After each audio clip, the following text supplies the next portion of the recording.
Ola, alumnado de primeiro de bacharelato, imos agora racionalizar da segunda maneira. No vídeo anterior racionalizábamos multiplicando pola raíz que había no denominador cando había unha raíz multiplicando no denominador. Pero neste caso hai unha raíz sumando ou restando no denominador. Entón, desta maneira non podo resolvelo multiplicando simplemente pola raíz de 3 abaixo porque non vou conseguir que desapareza, porque aquí hai unha suma. Entón, a maneira que teño de racionalizar cando aparece unha suma ou unha resta no denominador é multiplicar polo conxugado. O conxugado quere dicir que se hai unha suma, eu multiplico pola resta, e se hai unha resta, eu multiplico pola suma. Neste caso, como hai unha suma, eu vou multiplicar pola resta para poder facer aquilo que sabedes moi ben, que é suma por diferencia, diferencia de cadrados. De acordo? Imos alá. Entón, coloco tal como está o de arriba e o de abaixo, 3 raíz de 6 máis 2 raíz de 2, e o de abaixo, 3 raíz de 3 máis 2, pero agora multiplico arriba e abaixo polo conxugado do denominador, ou sexa, neste caso, como vos decía, por 3 raíz de 3 menos 2. Vale, fago iso para poder facer suma por diferenza, diferenza de cadrados. Por tanto, sería 3 raíz de 3 ao cadrado menos 2 ao cadrado. De acordo? E desta maneira sí que me desaparece a raíz, porque estou elevando unha raíz cadrada ao cadrado. E desaparece. E o resto van ser números enteiros. De acordo?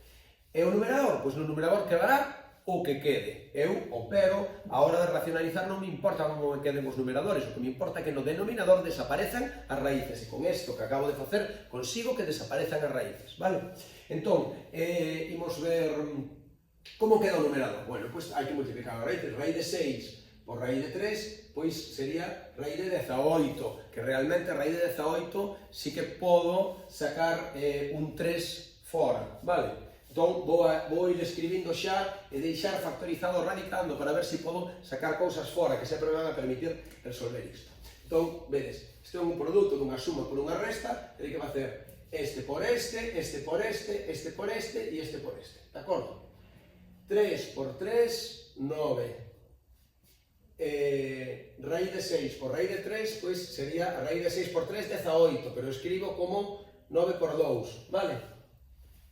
Este por este, xa fixen, agora vai o primeiro polo segundo, sería menos 6 raíz de 6. Agora irá o segundo polo primeiro, que serían 6 raíz de 6, máis 6 raíz de 6, e finalmente o segundo polo segundo, que sería menos 4 raíz de 2.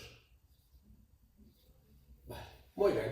Fixademos que sorte, porque arriba queda máis 6 raíz de 6, menos 6 raíz de 6. Evidentemente, este máis 6 raíz de 6 con este menos 6 raíz de 6 van a desaparecer. Ben, continuo facendo contas. Que me queda no denominador? Diferencia de cadrados. 3 raíz de 3 ao cadrado é o mesmo que 3 ao cadrado por raíz de 3 ao cadrado, ou seja, 9 por raíz de 3 ao cadrado dá 3. Menos 2 ao cadrado, que son 4. Fixademos que no denominador quedan números enteiros. E arriba, que me queda? Saco este 3 para fora, e serían 9 por 3, 27, raíz de 2, menos 6 raíz de 6, máis 6 raíz de 6, menos 4 raíz de 2. Moi ben. Que me queda abaixo? 27 menos 4, que ven sendo 23. Vale?